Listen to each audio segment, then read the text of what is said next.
I remember the day vividly. It was a sunny afternoon when I finally got to leave the hospital with Oliver, my newborn son. The air outside felt fresh, a stark contrast to the sterile environment I'd been confined to for months. My name's Eleanor, but everyone calls me Ellie. I'm 28 and just became a mom. It wasn't an easy journey, with half my pregnancy spent in a hospital room, clinging onto hope and life. As we drove home, I looked at Oliver, sleeping peacefully in his car seat. My heart swelled with love and relief. He was healthy, a miracle after everything we'd been through. I couldn't wait for Daniel, my husband, to see us. I imagined a warm welcome, maybe even a little celebration. But reality hit hard when we pulled into the driveway.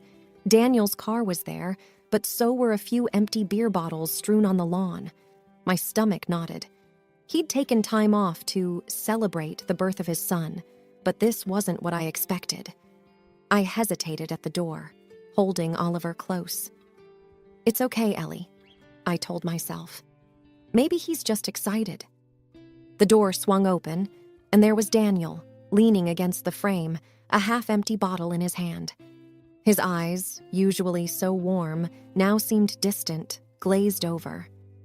"Hey, Ellie, you're back," he slurred, barely glancing at Oliver.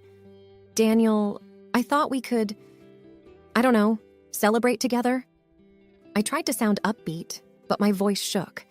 He looked at me then, really looked, and his face twisted into a sneer. "Celebrate. Look at you, Ellie. You've become a cow." The words hit me like a physical blow.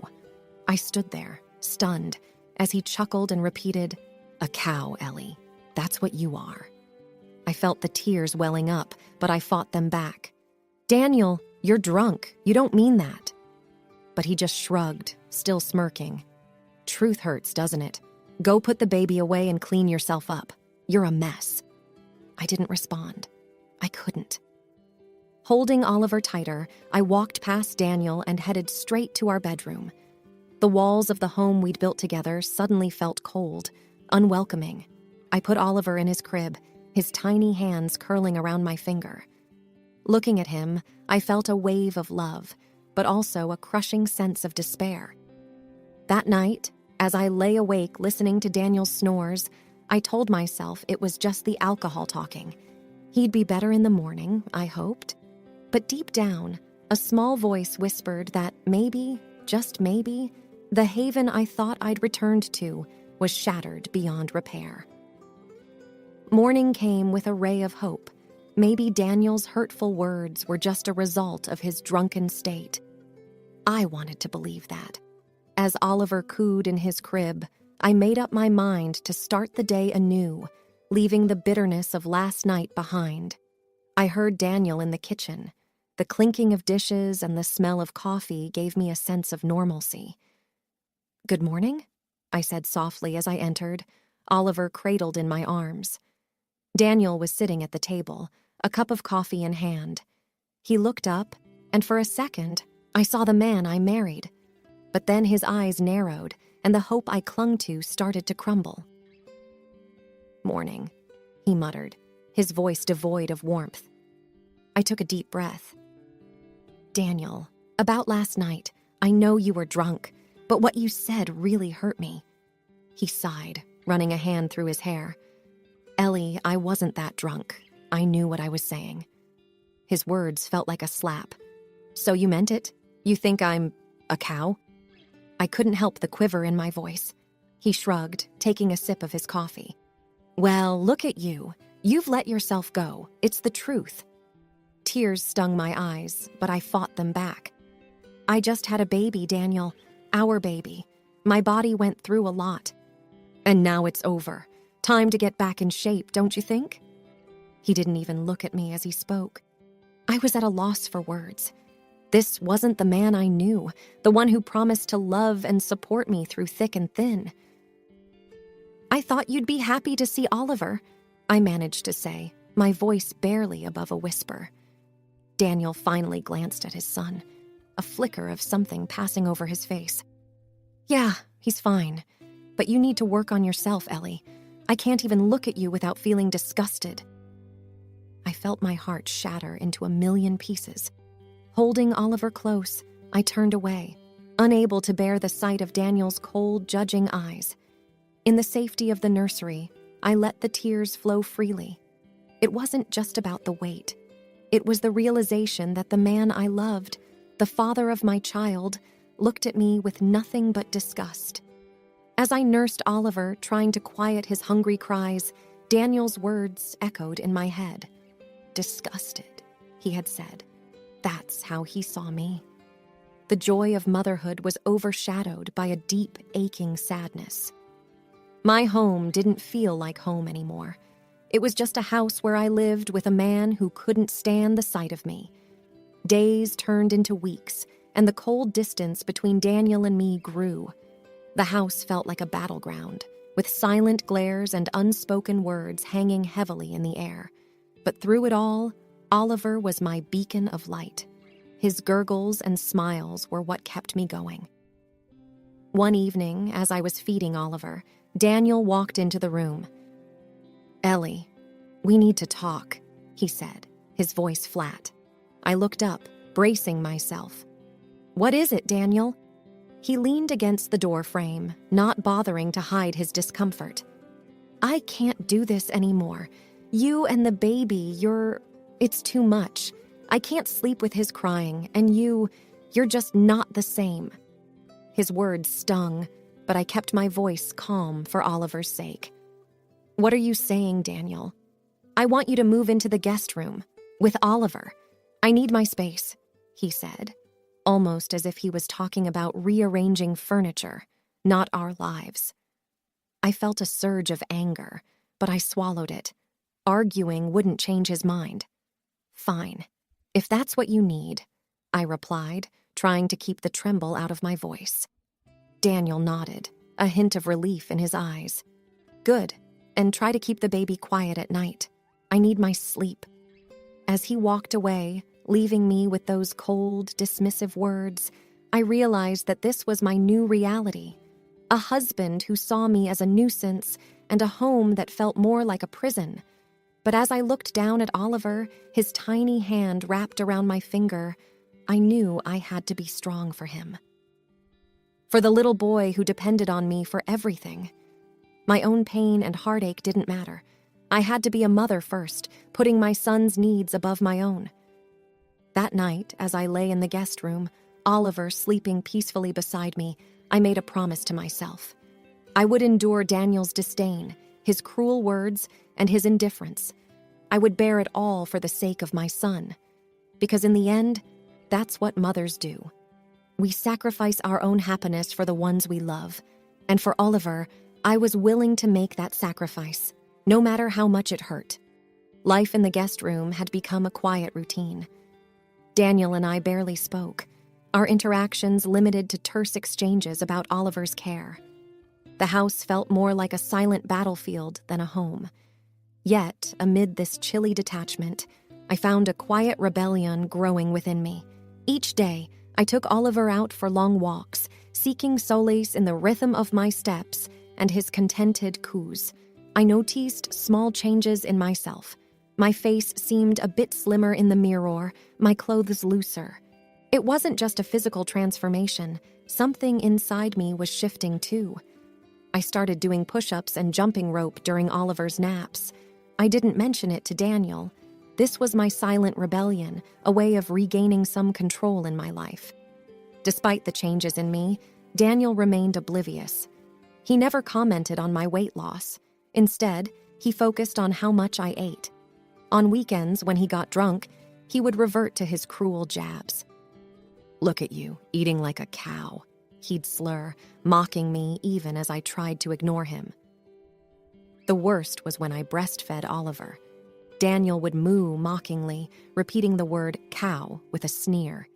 Each time, it felt like a knife twisting in my heart, but I swallowed the hurt, focusing solely on my son's needs. That period was a mix of pain and determination for me. Pain from Daniel's relentless insults and determination to continue my silent rebellion. It wasn't about him anymore. This journey was for me, about reclaiming my self-worth and strength. Each night, as I lay in bed, I realized that I was walking a path of transformation. I didn't know where it would lead, but I was determined to follow it. For Oliver, for myself. No matter what Daniel said or did, he couldn't take away the progress I was making, step by step, day by day. A whole year had flown by since Oliver was born. During this time, I had quietly changed. My daily walks and exercises had become a sanctuary. In the mirror, a new version of me stared back, a version I was beginning to respect and love. Daniel's attitude, however, remained unchanged. His hurtful remarks continued, but their impact on me had lessened. I had built a fortress around my heart, focusing solely on my son and my well-being. One afternoon, as I fed Oliver, Daniel sauntered in. "Still on your health mission?" he asked, his voice dripping with disdain. "Yes," I replied calmly. "It's important for me and Oliver." He scoffed and left the room. I sighed, knowing his support was something I could no longer hope for. As Oliver's first birthday neared, I decided to throw a small celebration. I invited our parents, eager to mark this special day. It was also time for me to reveal the extent of my transformation. I chose a beautiful evening dress for the occasion, a stark contrast to the loose clothing I had been hiding in. When the day arrived, the reactions to my new appearance were heartwarming. My parents were overjoyed, tears glistening in their eyes. "You look incredible, Ellie," my mom said softly. Daniel's parents were equally astonished. "Ellie, you've changed so much," his mother exclaimed. Even Daniel seemed taken aback. His eyes widened as he stammered, "Ellie, you look really good." I thanked them, feeling a surge of pride. This journey was mine, and I'd come so far. The party was a joyous affair, with Oliver basking in the love and attention. As the evening wound down and Oliver drifted to sleep, I gathered our guests. "I have a surprise for everyone," I announced, my heart pounding.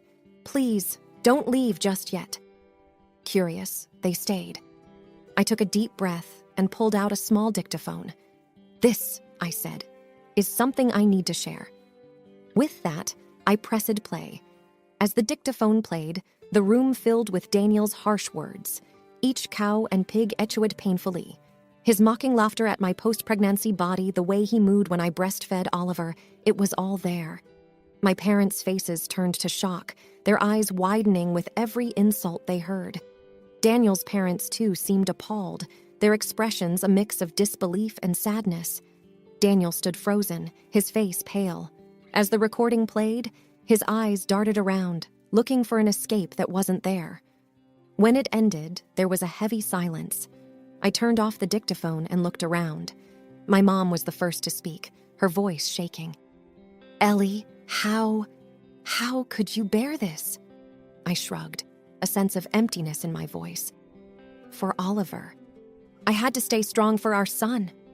Daniel's mom was crying. "Daniel, how could you do this to Ellie?"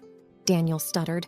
"Mom, I didn't mean it. It was just what, Daniel?" His dad interrupted, anger in his voice. "Just fun? Just words?" I could see Daniel struggling to find words, his usual arrogance gone. His dad stood up, his jaw set firmly. "We raised you better than this, Daniel. We taught you to respect and love, not to hurt and belittle." The room felt heavy with disappointment and sorrow. Daniel looked at me, his eyes pleading. "Ellie, I'm sorry. I didn't realize. I cut him off. Sorry doesn't erase the pain, Daniel. It doesn't change what you did." There was more I wanted to say, more I needed to reveal. I took out my phone and opened the photo gallery. "There's something else," I said, my voice steady. I turned the screen towards them. The photos of Daniel with another woman were clear, their intimacy undeniable. The gasps were audible. My mom covered her mouth, tears streaming down her face. Daniel's dad stood up, his face red with anger. You cheated on her, on top of everything else? Daniel was lost for words, his face a mask of guilt. I looked at him, feeling a mix of sadness and determination. I have decided to file for divorce, Daniel. I can't live like this anymore. Daniel reached out, but I stepped back. Please, Ellie, I can change. It's too late for that, I said firmly. I'm doing this for me and for Oliver. We deserve better. The room was filled with a mix of emotions, anger, sadness, disbelief.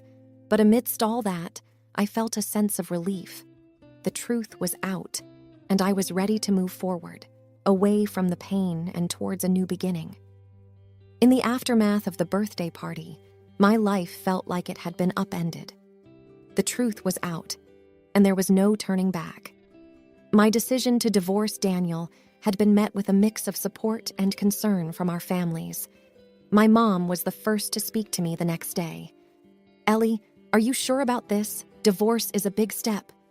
I nodded, feeling resolute. Yes, Mom. I can't let Oliver grow up thinking it's okay to treat people like that. She hugged me, her embrace warm and reassuring. We're here for you, always. Daniel's parents called me too. His mom's voice was thick with tears. Ellie, we're so sorry. We never knew. It's not your fault, I assured her. But I need to do what's best for me and Oliver. Daniel had been trying to reach me, leaving messages and texts. I didn't respond. I couldn't. There was nothing left to say. A few days later, I met with a lawyer to start the divorce process. She was sympathetic but professional. You have a strong case, especially with the evidence of emotional abuse and adultery. I just want it to be over, I admitted. I want to start fresh. I'll do everything I can to make it as smooth as possible, she promised. At home, I started packing Daniel's things. It felt surreal, like I was erasing a part of my life. But it also felt necessary, like shedding a skin that no longer fit. Daniel came over to collect his things. He looked defeated, his usual bravado gone. Ellie, can we talk? He asked, his voice low. I shook my head. There's nothing left to say, Daniel. You need to leave. He glanced around at the home we had built together.